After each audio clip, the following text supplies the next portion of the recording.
A dying man was smiling at Jiang Yu, and Jiang Yu could not understand why. The stranger's uniform was black with blood. His breath came shallow. Somewhere down the empty street, a siren was still climbing toward them. Too far, too slow. The officer had spent his last strength placing two small children behind a broken car. Now he lay in Jiang Yu's arms, and he was apologizing. He was apologizing to Jiang Yu, a boy he had met an hour ago.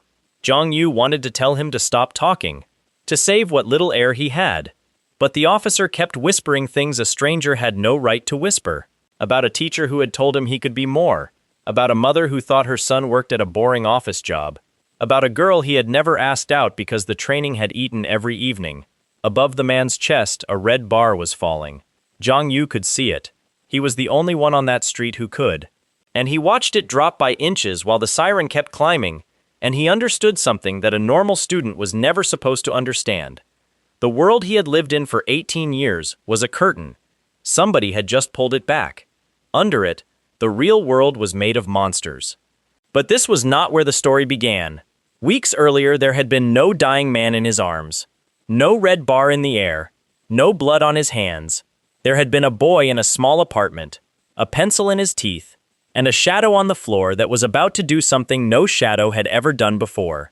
Jiang Yu drew comics. Badly, but with a stubborn kind of love. He was 18 and lived alone in a 2-room apartment on the 11th floor of an old building in the city. The elevator smelled like cabbage no matter the season. The lock stuck if you turned it too fast.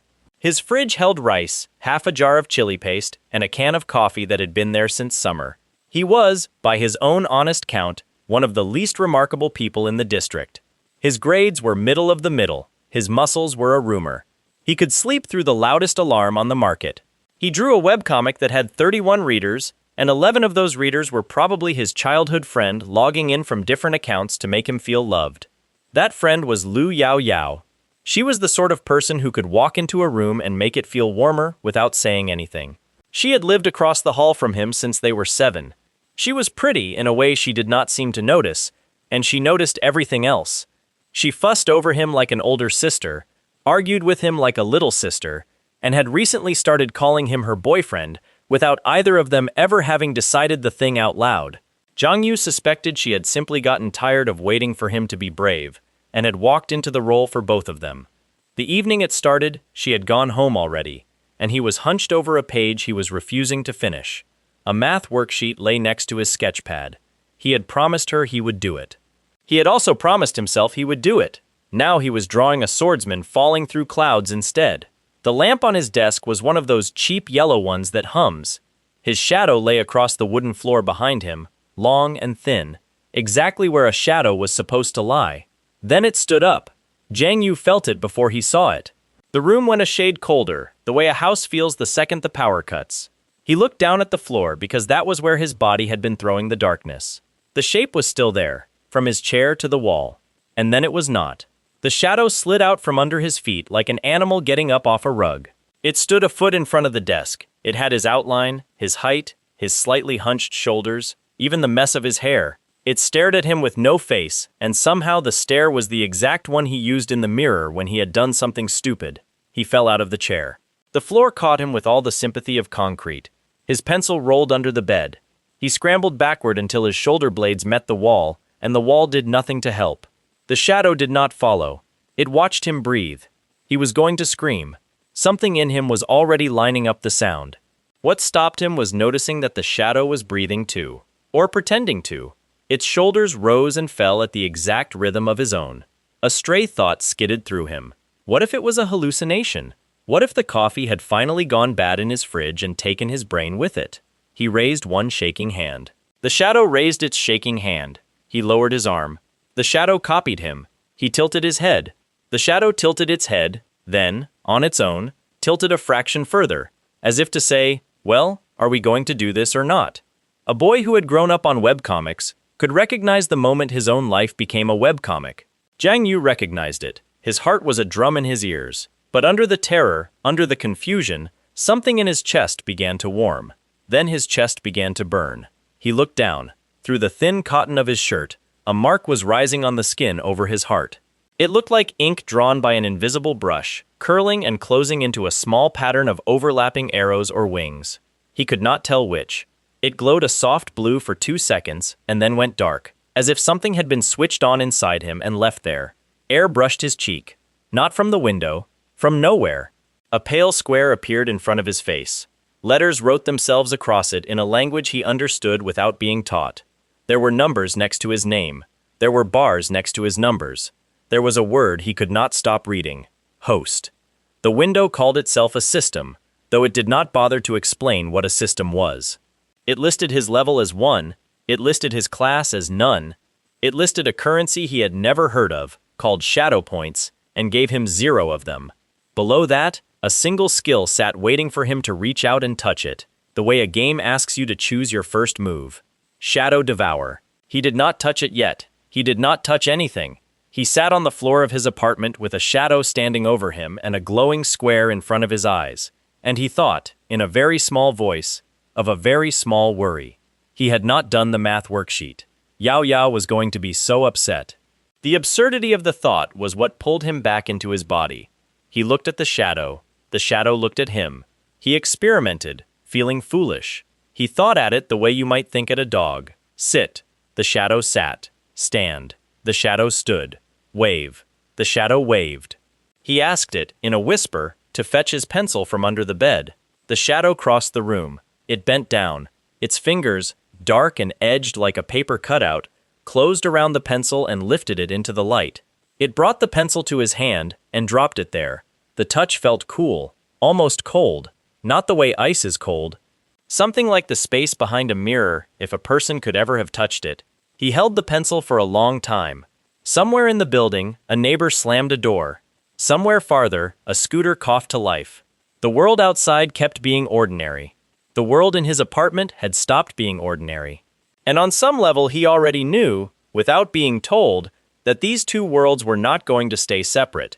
The shadow tilted its head again, waiting. Jiang Yu did the last thing his fear expected him to do. He tested Shadow Devour. The word had barely left his mind before the room changed. Every dark patch in the apartment seemed to lean toward him. The gap under the bed, the space behind the wardrobe, the pool of shade around the lamp on the ceiling. Even his own darkness felt like it was breathing in. He raised one hand toward the shape beside him, and something invisible flowed through his palm like warm water. The bar on the system window did not move much, but a small number ticked up beside the shadow points counter. He had gained 3. 3 of what he did not know. But he understood, in that dumb, animal way a person understands hunger, that he had just eaten something. His shadow, standing beside him, seemed pleased. It cracked its knuckles. It had not needed to. It just did. That was the first small clue that the shadow was not only a mirror. It had opinions. It had habits. It had, apparently, a personality he had not exactly given it. Or maybe he had. Maybe every quiet, cocky thought he had ever failed to say out loud had been building itself into a body inside his own outline, waiting for the chance to walk around. A second skill glowed on the system window. It called itself Shadow Pupil.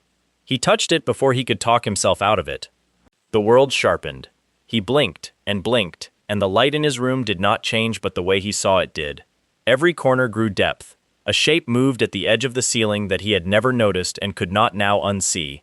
A smear of oily air, quick and thin, like a lizard made of smoke. It was gone before he could focus on it. He was left with the memory of a bad taste in his eyes and the certain feeling that he had just seen something that was not supposed to be there. His chest tightened. The system said he had unlocked the ability to perceive the dark side. The name did not comfort him. He slept badly. He did not sleep at all, in fact, in any way that would have counted for a court of law. He lay in bed with the sheet over his shoulder and watched his own shadow, and his own shadow watched him back, and every few minutes it would raise one arm and wave a little, as if to say, "Still here, still weird, get used to it." By the time morning slid gray across his window, he had a plan. The plan was mostly denial. He would go to school. He would sit at his desk. He would eat the lunch Yao Yao would inevitably force on him. He would smile like a person who did not have a small blue mark on his heart and a living darkness on his floor. If the world wanted to explain itself to him, it could wait until after class. The world had other ideas. Yao Yao was already in his kitchen when he shuffled out of the bedroom. She had a key. She had always had a key. She was cracking eggs into a pan with the confidence of someone who had cooked in this apartment more often than its owner. She looked at him over her shoulder, took in the dark circles under his eyes, and told him, in the mildest possible voice, that if he had stayed up all night drawing again, she was going to break his pencils personally. He told her he had been studying. She snorted. He asked, in his sleepiest voice, whether her father was still angry about last week's noodle incident. She said her father was always angry about something, and this week it was not him. He carried his bowl to the low table. His shadow sat on the floor beside him, doing an excellent impression of a shadow. It did not move. It did not fidget. It behaved exactly the way a shadow was supposed to behave in front of company. Jiang Yu decided, quietly, that he might survive today. Yao Yao paused with the pan in one hand. She was looking at him. She was looking at him the way a person looks at a friend who has grown a second head overnight. Panic climbed his throat. He asked what? She reached out and prodded his shoulder. Her fingers landed on muscle. She prodded again, harder. Her expression shifted from suspicion to accusation. She wanted to know what supplement he had been taking. She wanted to know when he had started going to a gym. She wanted to know if he had, in secret, become the sort of boy who does push-ups without telling his girlfriend. Jiang Yu looked down at his own arm. The sleeve of his t-shirt was tighter across the biceps than it had been yesterday. Only a little. The kind of little a stranger would miss. But Yao Yao was not a stranger, and she had catalogued his skinny arms for years, and she was not missing this. He remembered, with the delayed slowness of a boy still half asleep, that the shadow had spent the whole night doing something. Every time he had opened his eyes, it had been moving, squatting, pushing itself up off the floor, running in place, silent, tireless, focused. He had assumed it was fidgeting. He had not assumed it was training. His body ached in a satisfying, distant way, the way a muscle aches after it has been used. He told Yao Yao, with a straight face, that he had started a new stretching routine before bed. She narrowed her eyes and told him that if he was lying to her, she would find out. She always found out. He was already sure she would. The next few days made a pattern of themselves. The shadow trained. It never seemed to stop. It did squats in the gap between his bed and the wall. It ran laps around his coffee table when he ate. It shadowboxed against nothing while he showered. He tried once to tell it to rest. It looked at him with the polite blankness of a servant who had heard the master and chosen not to obey. Back to the push-ups it went. Jiang Yu changed too. His arms grew steadier when he held his pencil. Stairs stopped hurting. A shirt he had not been able to fill last winter fit him differently now, and he caught himself in the mirror at odd hours with the surprised expression of a boy meeting a version of himself he had not signed up to be. The shadow point counter climbed a little each day, not much, enough to notice. He did not spend the points. He was saving them, though for what he could not have said. Yao Yao's suspicion turned into a game. She pinched his arm at breakfast. Her tests grew more inventive as the week went on. At a noodle stand, she once tried to arm wrestle him and lost, and then insisted the table was uneven. Her theory of the week was that he had joined some kind of secret extreme fitness cult and was too embarrassed to admit it. Her father, Uncle Lu, had heard the theory at dinner and made a face that suggested he did not believe a word of it and would be watching Jiang Yu for evidence anyway. Uncle Lu was night patrol. Jiang Yu had known that for years, in the vague way a child knows a neighbor's job. Uncle Lu wore black. He worked odd hours. He came home tired and did not talk about his day. There had never been reason to think harder about it than that. Now there was every reason. Jiang Yu began to see the small things. The way Uncle Lu's eyes swept a room before he sat in it. The habit of keeping his back off any window. The small callus on the side of his right hand that did not come from paperwork. The wristband under his sleeve that pulsed. Once, whenever he passed a certain corner of the apartment building where the light did not quite reach, the wristband was what finally scared him. He learned what it was by accident. He had walked into Yao Yao's kitchen carrying a bag of oranges she had asked him to buy. Uncle Lu was at the table, cleaning something metal that Jiang Yu did not want to look at directly. The gray strap on his forearm, which Jiang Yu had never asked about, chirped as Jiang Yu crossed the threshold. Uncle Lu did not look up. He asked, in the same casual voice he used to ask about the weather, whether Jiang Yu had bumped into any strange people on the way over. Jiang Yu said no. The device chirped a second time. Uncle Lu's cleaning slowed. His eyes lifted, not to Jiang Yu, but to the door behind him, then to the ceiling. Then, finally, to Jiang Yu's chest. Jiang Yu felt the mark on his heart wake up. It was not visible under his shirt. He knew that. He had checked in the mirror every day. It only glowed when he willed it to. Right now it was quiet. But something in his ribs went hot the way skin does when a nurse aims a thermometer at it. Uncle Lu asked, still casual, if he could see Jiang Yu's hand. Jiang Yu placed the oranges on the table and let the older man turn his wrist over. Uncle Lu's calluses were warm. He looked at Jiang Yu's palm the way a jeweler looks at a stone. He waited. The strap on his arm chirped a third time, softer, then went silent. Uncle Lu let his wrist go. He told Jiang Yu that the device sometimes acted up around new electronics. It liked to complain when it detected static. Jiang Yu understood two things at once, and he understood them so quickly that he had to keep his face still. Uncle Lu did not believe the device had detected static. Uncle Lu had decided not to say what he actually believed. And Uncle Lu was watching him now, with the particular gentle attention of a man who was not yet sure whether the boy he had known since childhood was still that boy. Yao Yao walked in from the balcony with a book under her arm, complaining about the neighbor's cat, and the moment ended. But Jiang Yu did not eat the oranges. He sat at that table with his hands folded in his lap, so no one could see them shake, and he understood that his life was not going to be small forever. That night he could not sleep, and he did not pretend to. He sat on the edge of his bed with his shirt off and looked at the small blue pattern on his chest until it started to feel like a friend. His shadow sat cross-legged in front of him on the floor and looked back, patient as a cat. Between them, the system window hung in the air, waiting for him to make a decision. It offered him a new skill. Shadow pupil had been for the eyes. This new one was for the whole body. He could feel it just by looking at the name. It sat there like a door with a small polite handle. Enter Dark Side. Every horror story he had ever read had told him not to. The city he lived in had a hidden lair. His father figure downstairs had a device that chirped at supernatural pollution. There were things at the edges of his ceiling that his ordinary eyes had never been meant to see. Only a fool would step through that door alone. Jiang Yu had spent 18 years being told he was not exceptional. He had accepted it with good humor. He had drawn his comics and eaten his rice and let more capable people run the world. But since the shadow, something new had been growing in him under the noise. A small, stubborn suspicion that maybe he had been wrong.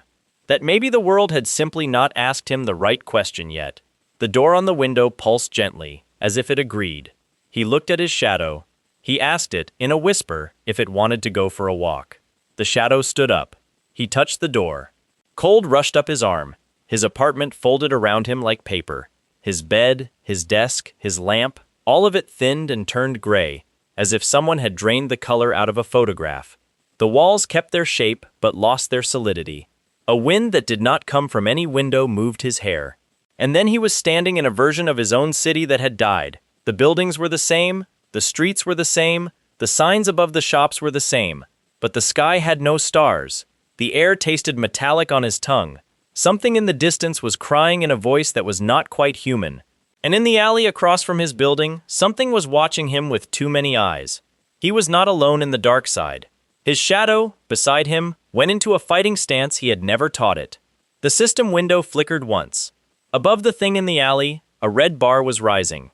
The creature in the alley did not move at first. It let Jiang Yu see it. That was somehow worse.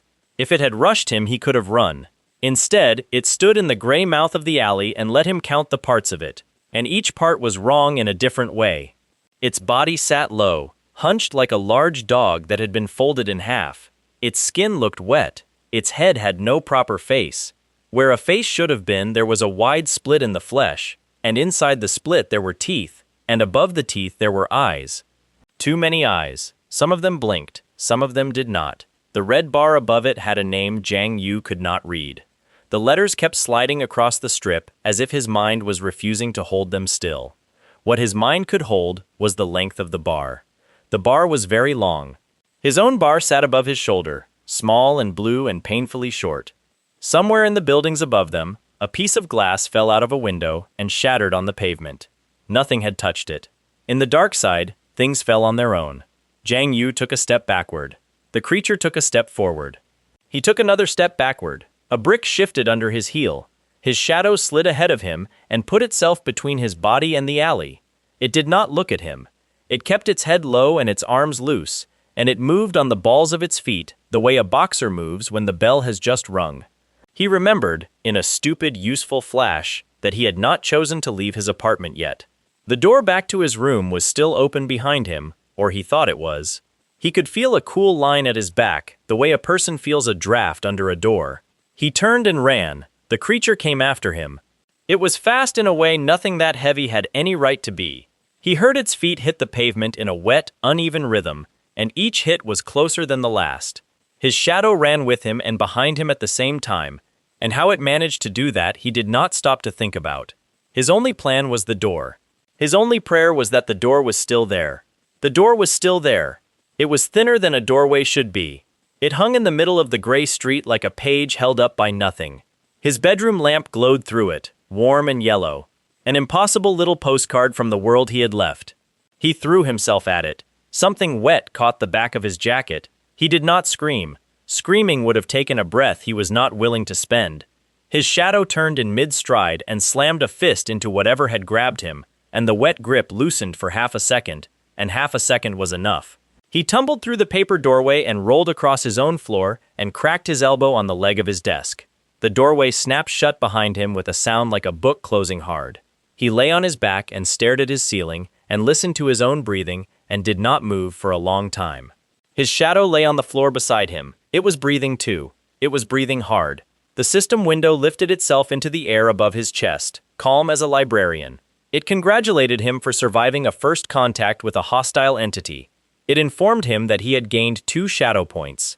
It suggested, in a voice that was not really a voice, that he considered training before attempting a second contact. Jiang Yu began to laugh. He laughed the tired, thin laugh of a boy who has just understood that his life is going to be interesting whether he likes it or not. The laugh went on longer than it should have. When it stopped, he sat up and looked at the back of his jacket. There were 4 long tears through the fabric. The skin under them was raw but not broken. If the creature had gripped an inch deeper, it would have taken meat. His shadow was already back on its feet. It was doing push-ups. He wanted to argue with it. He was too tired to argue with a shadow. He went to bed with the tears in his jacket unmended and his heart still beating hard, and somewhere in the small hours he fell asleep to the sound of his own shadow pushing itself up off his floor, over and over and over, until dawn. Yao Yao noticed the jacket in the morning.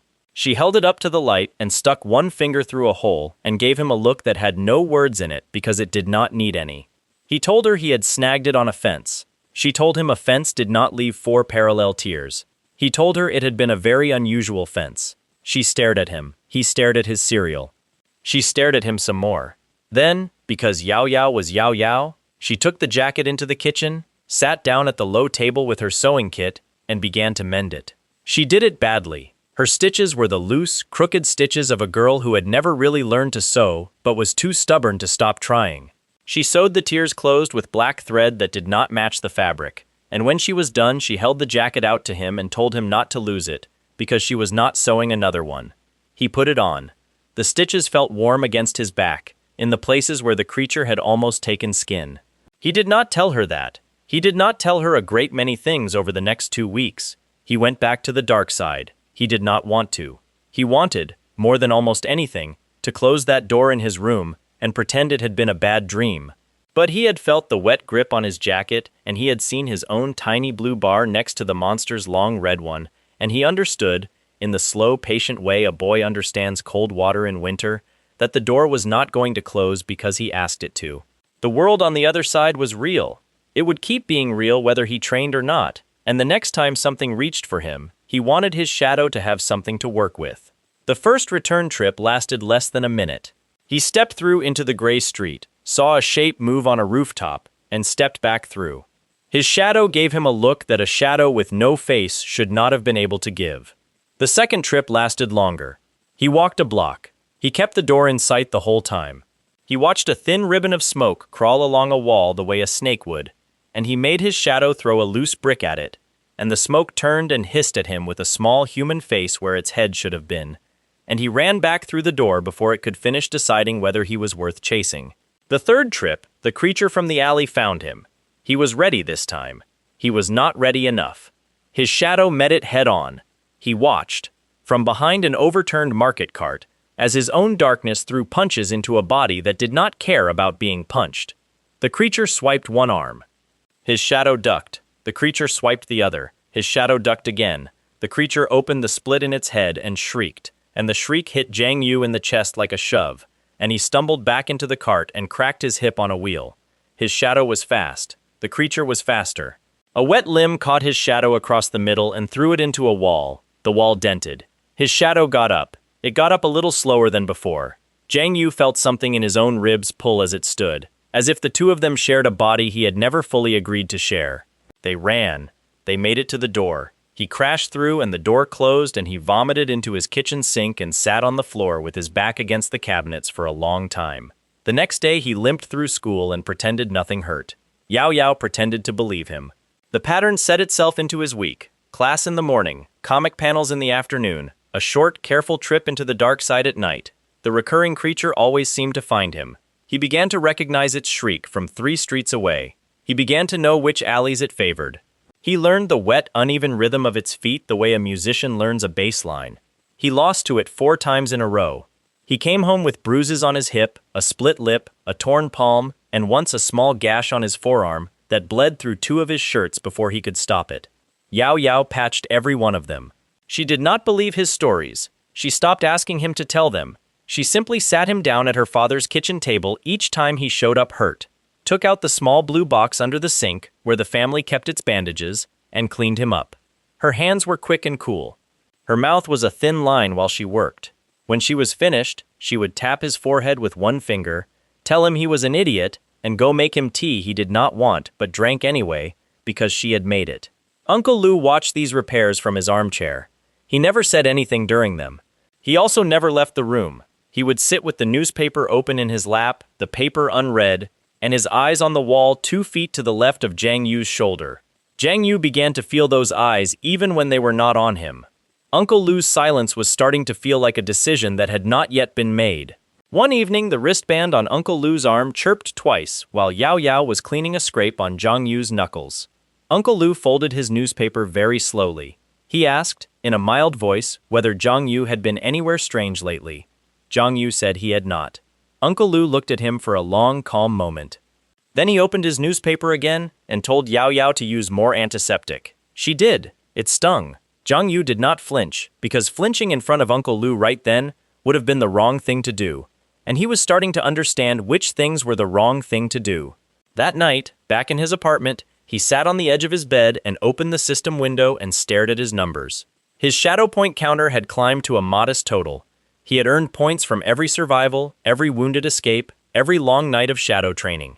He had been saving them, though for what he still could not have named. Now the window offered him a new option in a small, patient sentence at the bottom of the screen. He could purchase a skill. The name of the skill was Shadow Assault. The description was 2 lines. It said that Shadow Assault allowed his shadow to strike from within any darkness, at any distance he could see.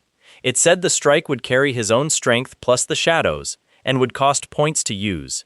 He read the description 4 times. He thought about the wet grip on his jacket. He thought about the way the creature's shriek had thrown him into a wall. He thought about the way his shadow had gotten up a little slower the last time it had been hit. He thought about Yao Yao's tea, and Uncle Lu's silence, and the small blue mark over his heart that had never once explained itself. He bought the skill. The system window pulsed.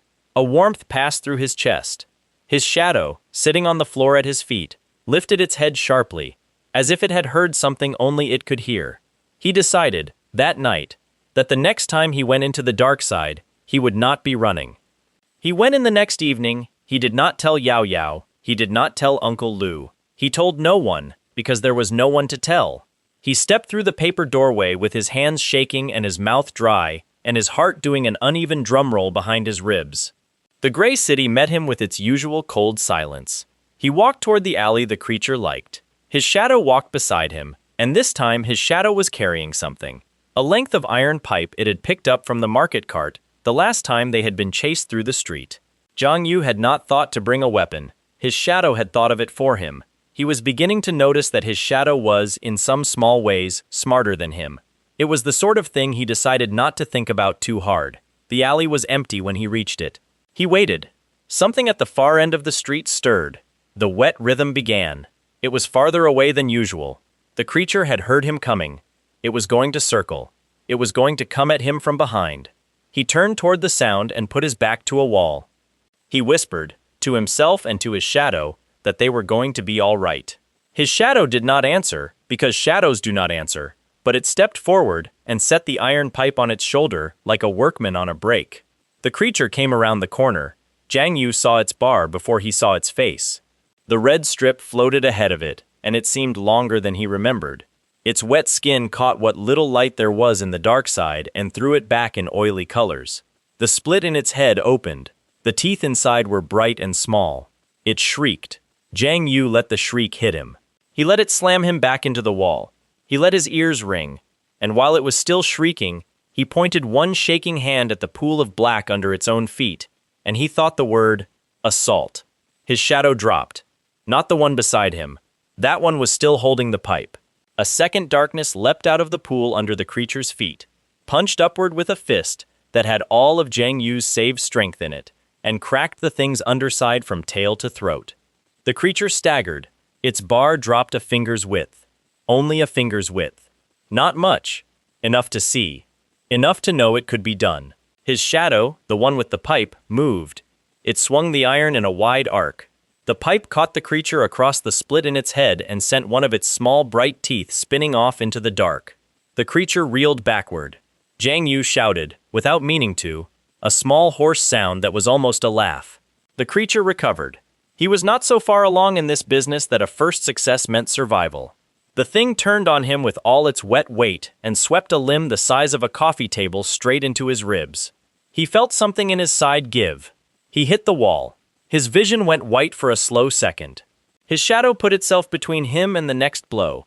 The next blow broke the pipe. The pieces of iron rang on the pavement. His shadow rolled with the hit and came back up with empty hands. Jiang Yu, on his knees, coughed once, and something warm ran down the inside of his jacket. He looked up at the creature. The creature looked down at him. Its bar was still very long. He fired assault a second time. His shadow point counter dropped hard. The strike came from a puddle at the creature's back, and it caught the thing under the jaw and knocked its head up and sideways. The bar fell another finger. He fired it a third time. He had almost no points left. The bar fell one more finger. The creature turned to run. It turned to run. He had made it turn to run. He stood on shaking legs and watched its wet back disappear around the far corner of the alley. His shadow stood beside him with nothing in its hands and its shoulders heaving. The gray city was silent again. In the distance, a piece of glass fell out of a window and shattered on the pavement, as if the dark side was applauding. Jiang Yu limped back to the door. He fell through it and lay on his floor, and for the first minute he could not tell whether he was laughing or crying. It turned out to be both. He was 13 minutes late to school the next morning. He was 32 minutes late to Yao Yao's kitchen after school. She met him at the door with her arms folded and a lecture already loaded. She saw his face and the lecture fell out of her mouth in pieces. She caught him under one arm and got him to the kitchen table and lifted his shirt without asking. There was a bruise across his ribs the color of a bad sunset. She stopped moving. Uncle Lu came into the room. The wristband on his arm was silent. He looked at the bruise. He looked at Jiang Yu's face. He looked at Yao Yao, who had gone very still, and he told her, gently, to go boil water. She did not want to go. He told her again. She went. Uncle Lu sat down across from Jiang Yu at the table. He did not open his newspaper. He rested his elbows on the wood and folded his hands. He looked at Jiang Yu the way a man looks at a young dog he has been feeding for a long time, and has just noticed has teeth. He asked, in a voice with no edge in it, whether Jiang Yu was ready to have a serious conversation. Jiang Yu, ribs aching, palms scraped, still tasting the metallic air of a city that should not exist, met the older man's eyes. He said yes. Uncle Lu nodded once. He said the conversation would happen after Yao Yao had gone to bed. Yao Yao did not go to bed easily. She sat on the couch with her knees pulled up to her chest and pretended to read a book she had already finished. She glanced at her father every few minutes. She glanced at Jiang Yu more often than that. She had the face of a girl who understood, without being told, that the two men in her home were waiting for her to leave the room. Uncle Lu was patient. He waited her out with the newspaper he never read. Around 11, she yawned once, then twice, then a third time she could not fight. She stood up, tapped Jiang Yu on the crown of the head, told him not to bleed on her pillows, and went to her room. The door closed. A lock clicked. A lamp went out under the crack. Uncle Lou folded the newspaper. He did not fold it neatly. He tossed it onto the low table like a man who had never once cared about the newspaper. Then he stood, crossed the room, and drew a thin curtain across the balcony door. He turned off the overhead light and left only one small yellow lamp burning by the wall. He sat down again. He looked at Zhang Yu across the low table. He said the boy could speak first, or he could listen first. It was a courtesy. Zhang Yu had earned it, apparently, by being alive. Zhang Yu chose to listen. Uncle Lou began without a speech. He told the boy that the world had 2 floors. On the top floor lived everyone Zhang Yu had ever met at school. On the bottom floor lived everything Zhang Yu had almost died to that afternoon. The 2 floors shared the same walls, the same streets, the same buildings. The top floor knew nothing about the bottom. The government preferred it that way. A city of frightened people was a city that did not work. A city of ignorant people paid its taxes and went home on time. He told Zhang Yu that the bottom floor had a name. Some people called it the shadow layer. Some called it the dark side. Some, in the older records, called it the mirror below the water. The names did not matter. What mattered was that things lived down there, and they were hungry, and every so often they climbed. He told Zhang Yu that night patrol existed to make them climb back down. He told him a great many things after that, in a voice so calm it was almost boring, because Uncle Lou was too tired for drama. He talked about pollution. He said the dark side leaked. A person could stand in it too long and start bringing pieces of it home in their lungs. That was what the wristband was for. It smelled the leak. A person who leaked enough could stop being a person. Officers who spent decades down there were pulled off duty at the first bad reading, and the ones who refused to be pulled off duty were the ones whose names ended up on the wall at headquarters. He said the wall was long. He said it grew. He told Zhang Yu about the abyss. He did not use the word carefully. He used it the way a farmer uses the word storm. The abyss was where the aliens came from. Not aliens from the sky. Aliens from underneath. Things that had no proper shape until they climbed high enough to steal one. Every 2 months, the dark side reset itself. And after each reset there were more of them, and each batch was a little stranger than the last. Nobody knew why. There were theories, there were experts, there were meetings. What there was not was an answer. He told Zhang Yu about ranks. He drew nothing on paper. He drew shapes in the air with 2 fingers. He said a first-order alien was the sort of thing an ordinary officer could put down with a partner. He said an average-class alien could take a squad. He said there were categories above that which he was not going to name in his own living room.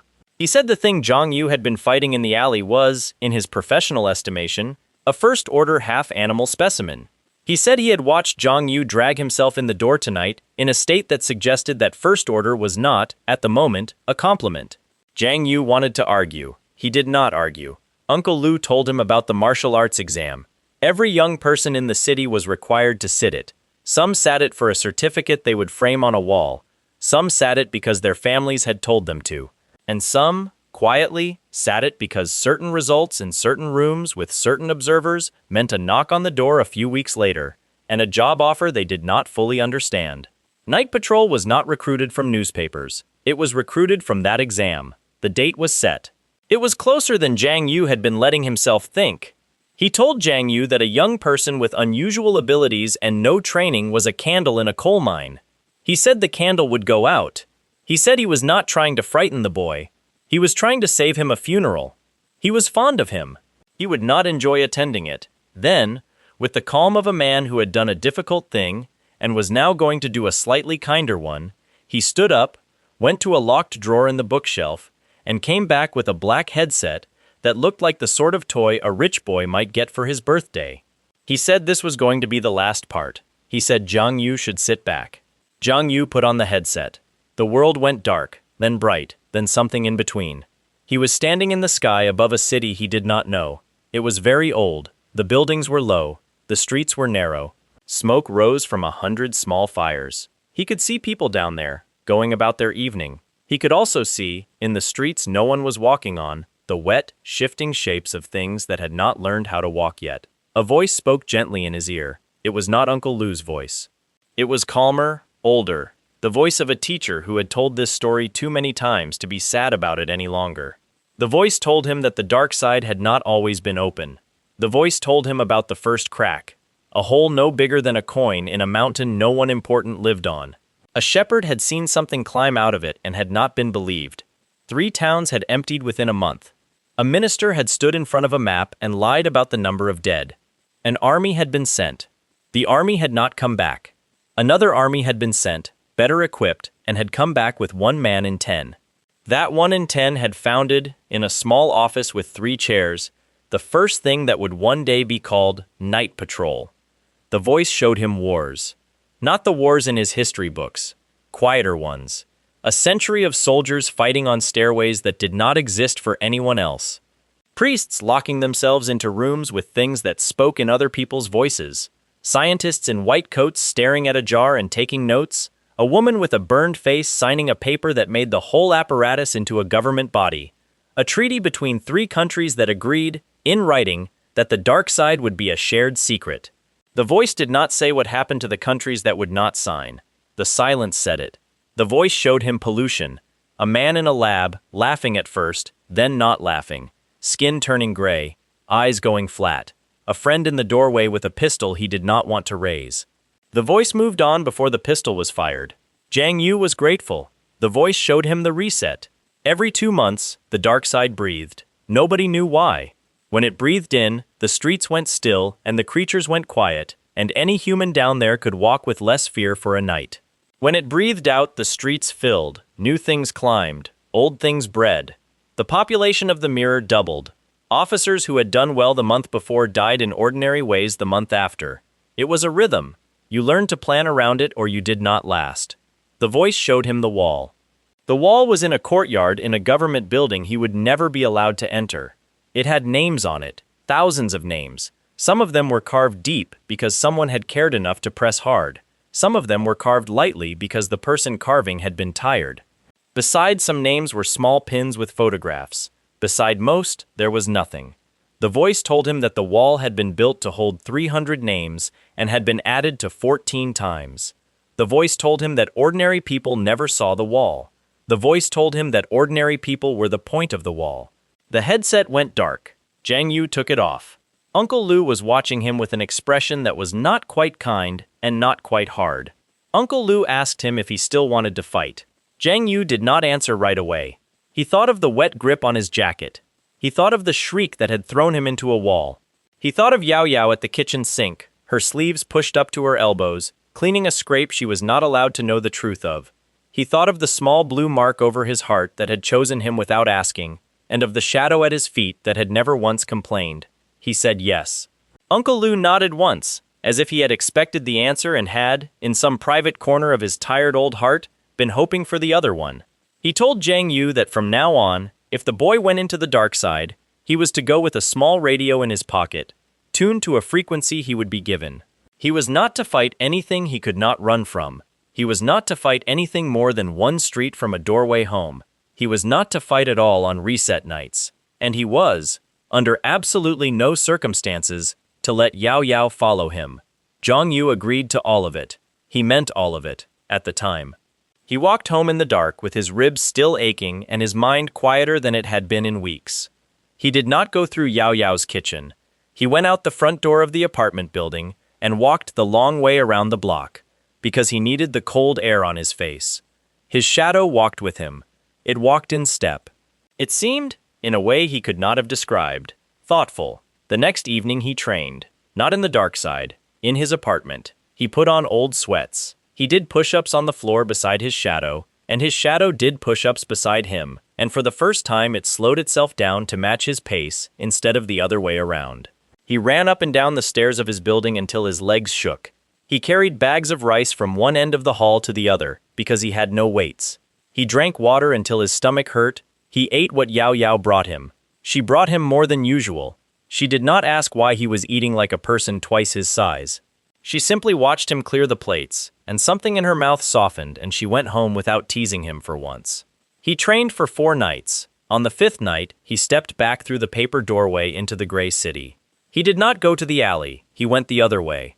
He walked with his shadow toward the neighborhoods he had never dared to enter. Streets he had passed 100 times in his real life, now stripped of color and warmth. The buildings looked taller here. The shadows in the doorways looked deeper. The metallic taste in the air was stronger. His new radio, tucked into the inside pocket of his jacket, gave off a small, steady hum. Uncle Lou had told him that hum was normal. If it started clicking, he was to run. It clicked. He froze. Then he heard something else. A voice. A human voice. Not a scream. Not yet. A shout. A grown man's shout, hoarse, urgent, cut off by the wet sound of something heavy hitting concrete. The kind of sound a person makes when they have been trying to be brave for a long time and have almost run out of it. Jiang Yu ran toward it. He knew, as he ran, that Uncle Lou would have told him to run the other way. He knew that a smart boy would have turned around. He was not, at the moment, a smart boy. He was a boy with a shadow at his side and a small blue mark on his chest, and a memory of a wall covered in names, and the voice belonged to someone whose name was, right now, not on that wall yet. He turned a corner. He almost tripped over the officer. The man was on his back in the middle of the street, one hand pressed to his own stomach, the other arm flung out toward a small overturned car 10 feet away. His uniform was black, and it was wet in a way that had nothing to do with rain. His face was young. Younger than Jiang Yu had been expecting. He might have been 25. Above his chest, a red bar hung in the gray air, and the bar was very short. The officer saw Jiang Yu. His eyes went from confusion to relief to something like horror, all in the space of one breath. He tried to sit up. He failed. He rasped a single word. He asked, without asking, whether Jiang Yu was a partner. Then his eyes cleared enough to see the sweatshirt under the jacket, and the school bag straps on Jiang Yu's shoulders, and the utter absence of any equipment on his belt, and his face went slack with a different kind of fear. He told Jiang Yu to run. Jiang Yu did not run. The officer coughed something dark onto his own chin. He rolled his head toward the overturned car. He whispered that there were 2 children behind it. He whispered that the thing that had done this to him was still nearby. He whispered that he had thought he could hold it long enough for his squad to arrive. He whispered that he had been wrong. Jiang Yu, on his knees now beside the man, felt his hands start to shake in a way they had not shaken even in the alley. Then he heard the wet rhythm.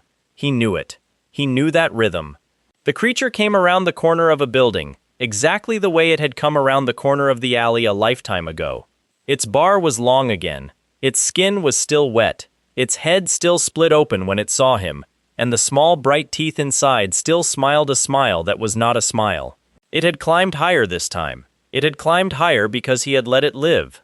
Something in Jiang Yu's chest went from cold to hot in one breath. He stood up. He put himself between the dying officer and the creature. He heard a small sound from behind the overturned car. A child's sound. 2 of them, actually. One older, one much younger. The younger one was crying quietly, the way a child cries when it has been told to be quiet and is trying very hard to obey. Jiang Yu did not turn around. He did not want the children to see his face. He wanted his face to be the last thing the creature ever saw.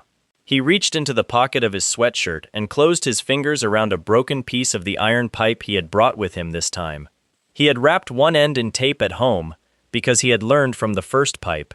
His shadow slid forward and stood at his right side, and for the first time, it did not look like his shadow. It looked like a second body. Its shoulders were set differently, its stance was lower. Something in the way it held itself told him that it had been getting ready for this fight for longer than he had. The creature shrieked. Jiang Yu let the shriek hit him. He let it wash over him like water over a stone. His ribs sang with the old bruise. His ears rang. His teeth clacked together in his mouth. He did not fall. He whispered, without meaning to, a small, hoarse word that was not a battle cry. He said the officer's name, though he did not know it, and used the word brother instead. He told the man, without looking at him, that the children behind the car would go home tonight. He told him this with the certainty of a boy who had, until 5 seconds ago, not been certain of anything. Then he pointed one shaking hand at the pool of black under the creature's feet, and he thought the word, assault. The dark side answered. The strike came up out of the puddle at the creature's feet like a fist thrown by the street itself. It caught the thing under its wet jaw and snapped its head sideways. A small bright tooth flew loose and skittered across the pavement and stopped near the officer's outstretched hand. The officer stared at it as if he had never seen a tooth before. The creature staggered. Its long red bar dropped a finger. It looked at Jiang Yu. Somewhere inside its wrong body, something remembered him. He could tell. The many eyes over its teeth focused on his face with the slow, patient anger of a thing that had been beaten once and had been thinking about it ever since. Jiang Yu smiled without meaning to.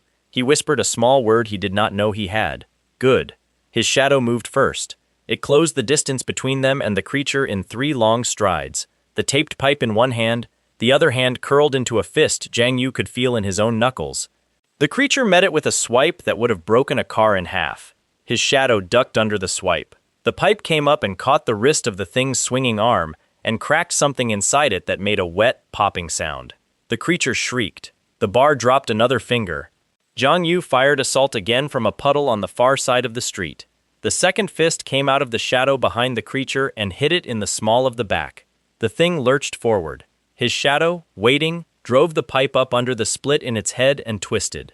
Another tooth fell. Another finger fell off the bar. The creature turned on Jiang Yu, and this time it forgot to be clever. It came at him in a straight line, all wet weight and open mouth. The shriek came with it. Jiang Yu felt the sound hit his ribs the way a hand slaps a table.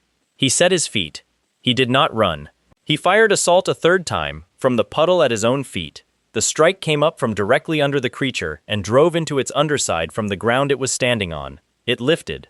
Not high, just enough that when his shadow met it with the pipe, its full wet weight came down on the metal instead of on Jiang Yu. The pipe went through it, something inside the thing gave, and there was a smell like burnt copper. The creature landed on the pavement in a slack heap. Its bar sat at a sliver. His shadow stepped back. Jiang Yu walked forward. His legs felt like other people's legs. The creature tried to raise its head. It could not. Its many eyes turned toward him one at a time, as if they were being switched off from the inside.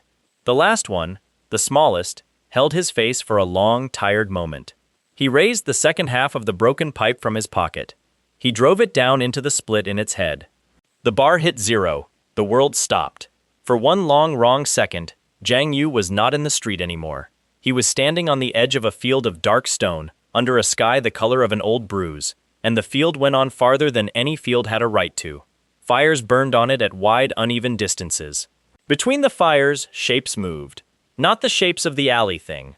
Bigger shapes. Slower ones. Some of them stood on 2 legs. Some of them stood on nothing. Above them, in the bruised sky, something huge was watching him, with an eye that had no lid. The eye saw him. It did not care that it saw him. He was a small thing on the edge of a field, and the field was somebody's front garden, and the somebody was not a person. A voice moved through him. It did not use words. It used the feeling a person gets when they open the wrong door in a house they thought they knew. It told him, without telling him, that the alley thing had been a bug on a windowsill. It told him that the fires on the field were where the real work was done. It told him that he had, by killing something small, drawn the eye of something enormous. The eye blinked. He was back in the gray street. He was on his knees. His hands were shaking. His face was wet. The broken pipe was still buried in the head of the alley thing, and the alley thing was not moving, and above where its bar had been, a small square of light hung in the air with a single sentence in it. The sentence congratulated him on his first monster kill. He read it 3 times before he understood the words. Then he laughed, a short, wrecked laugh, and rolled onto his side, and remembered that he was not alone in the street. The officer. He crawled. He did not stand. Standing was too much. He crawled across the pavement on his elbows to where the young man lay. The officer's eyes were open. His hand was still pressed to his stomach. The bar over his chest was very short, and it had stopped dropping so quickly, which somehow was worse. It was slower now because there was less of it left. Behind the overturned car, the older child made a small, brave sound and did not come out. Jiang Yu croaked, without looking, that they should stay where they were. That help was coming. That the thing was gone. He did not know if any of it was true. He only knew that the older child needed to hear him say it. The officer reached up and took Jiang Yu's sleeve. His grip was not strong. It was the grip of a man who had been strong an hour ago and would never be strong again. He drew Jiang Yu down closer to his mouth, because his mouth was not going to work much longer. He asked, in a rasp, whether Jiang Yu had really killed it. Jiang Yu said yes. The officer closed his eyes for a second. When he opened them, they were bright with a very tired kind of joy. He said good. He did not thank Jiang Yu. Jiang Yu was grateful. He would not have known what to do with thanks. The officer began to talk. He did not talk the way people talk in stories about dying men. He did not deliver a speech. He rambled. He drifted. He told Jiang Yu, in scraps, about his mother. She thought he worked at a filing office in a government building. She would not know what a filing office was, but she liked the sound of it. She had told her friends. He was worried about her friends. They would ask questions at the funeral he had told her would not happen. He told Jiang Yu about a girl. He had known her since school. She had liked him first. He had not been brave enough to say the thing back. Every evening for 6 years he had thought about calling her. Every evening for 6 years training had run late and he had gone home instead and slept badly, and told himself that tomorrow he would call. He wanted Jiang Yu to know that tomorrow was not a real day. He told Jiang Yu about a teacher. An old man with a bent back who had once, in front of a room of other boys, said that this officer, this young man bleeding on this gray pavement, could be more than a soldier, could be a leader, could be somebody who other people trusted. The officer had carried the sentence with him for 10 years. He had not, he said, become that person yet. He had been trying. He apologized to the teacher, out loud, into the gray air, as if the old man might be standing at the end of the street. He apologized to Jiang Yu. Jiang Yu did not know what for. He said so. The officer smiled. He said he was apologizing for making a stranger sit with him. He said it was rude. He said his mother would be embarrassed. Jiang Yu, holding a man he did not know, told him, with all the fierceness his cracked voice could carry, that it was not rude. The officer's eyes moved past him, up to the gray sky where no stars were. He said the sky was pretty tonight. There were no stars. Jiang Yu did not correct him. Sirens, at last, in the distance. Not the sirens of Jiang Yu's real world. Something older, something quieter. A low mechanical sound that only worked in the dark side. It grew. Lights bloomed at the far end of the street. Figures in black uniforms began to run. Squad boots on pavement, voices calling numbers to each other, sharp and trained. The first officer to reach them dropped to her knees on the far side of the wounded man. She said his name. She said it more than once. Jiang Yu learned the name that way. He did not repeat it. It felt too large to hold in his mouth. It stayed inside him instead, the way a stone stays in a pocket. The wounded officer turned his head, very slowly, toward her. He smiled. He said something to her that Jiang Yu could not hear. Then the bar over his chest quietly went away. The woman in black uniform did not cry. She did the thing officers do when there is nothing left to save. She closed his eyes with 2 fingers. She folded his hand across his chest. She looked up at Jiang Yu, and she looked at the shadow standing behind him, and her face did not change, because officers had faces that did not change in front of strangers. She asked Jiang Yu if the children were alive. He nodded. She stood up and walked around the overturned car and knelt down and spoke to them very softly, and one of them began to cry properly at last, and the other one held her hand and would not let it go. Somebody put a coat around Jiang Yu's shoulders. He did not remember standing up. He did not remember walking to the door. He remembered, later, only the moment his shadow set a hand on his back as he stepped through, and the way the hand felt through the coat. He came back into his apartment on his knees, on his own floor, in his own room, with the lamp on his desk still throwing yellow light on his unfinished comic page. He crawled to the bed and did not get in it. He sat with his back against the frame and stared at the wall until the wall stopped being a wall and became a screen playing back the officer's face on a loop, and Jiang Yu let it play, and did not try to stop it. The system window opened on its own. He did not read it at first. He let it sit there. When he finally looked, there were more sentences on it than he had ever seen at once. The first sentence told him he had unlocked a class. The class was called Rogue. The second sentence told him he had been given, as a reward, a skill called Shadow Form. The third sentence told him that his shadow could now be trained toward a further class, if the host willed it. He did not touch any of the sentences. He was too tired. He whispered to his shadow, without moving, that they would do it in the morning. His shadow nodded once from its place beside the desk, and did not do push-ups. For once, it did not do push-ups. It sat down on the floor next to him and set its faceless head against the side of the bed, mirroring his posture. And it stayed like that until he slept. He slept. He slept for a long time. He woke to Yao Yao trying to kick his door open. The door was not locked. She did not know that. She was too angry to try the handle. He heard her tell someone in the hall that she would give him 30 more seconds and then she was breaking it. He got up. His ribs screamed. He limped to the door and pulled it open and caught her fist, mid-knock, against his palm. She stared at his palm. She stared at his face. She started to cry. She did not cry loudly. She cried the way a person cries when they have been building the cry for hours, and it finally comes out at the wrong moment. She hit him in the chest, exactly on top of the mark, though she did not know the mark was there. He took the hit. She hit him again. He took that one too. Then she pushed past him into the apartment and started making tea in his kitchen, with the fury of a woman who had woken up at 3 in the morning to Uncle Lou telling her something she had refused to accept. Uncle Lou was in the hallway. He did not come in. He stood in the doorway with a folded coat over one arm and an unreadable face. He looked at Jiang Yu for a long moment. He said, quietly, that Jiang Yu had done a good thing. He said, quieter, that the boy should not have done it alone. He said, quieter still, that he was proud of him anyway. Then he closed the door and left them. Yao Yao made tea Jiang Yu could not drink because his hands would not stop shaking. She sat next to him on the floor and drank hers and said nothing. She held his shoulder with one hand. She kept holding it. She did not ask him what had happened. She had, apparently, already been told the shape of it, and she did not need the details. She simply sat with him until the shaking stopped. When it stopped, she took the cup out of his hands and set it on the low table and looked at his face. She said she did not know what he was doing. She said she did not know what he had become. She said she was going to keep patching him up anyway, because she was not going to be the sort of person who stopped patching people up. She said, very quietly, that if he died on her, she was going to be extremely upset. He laughed. It hurt. He laughed harder. He told her he would try not to. She said trying was not good enough. He said he knew. She left in the afternoon. He waited until the door closed behind her, and then he opened the system window. He read every sentence on it. He touched the sentence about shadow form first. Cold moved up his spine. Then heat.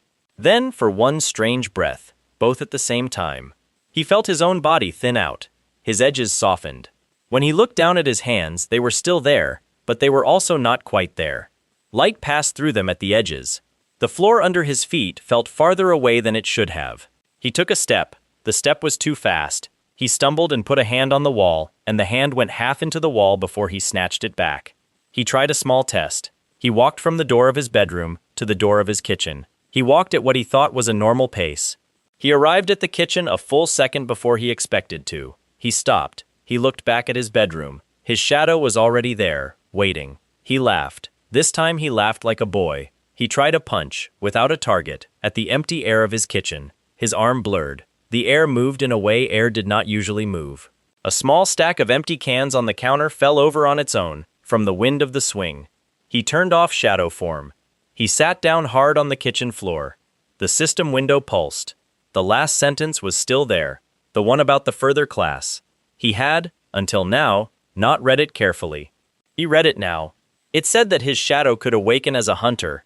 It said a hunter added, on top of the rogue class, execution abilities. It said that a hunter could see fatal points on a wounded enemy. It said that once an enemy's bar dropped low enough, a hunter could end them in one strike.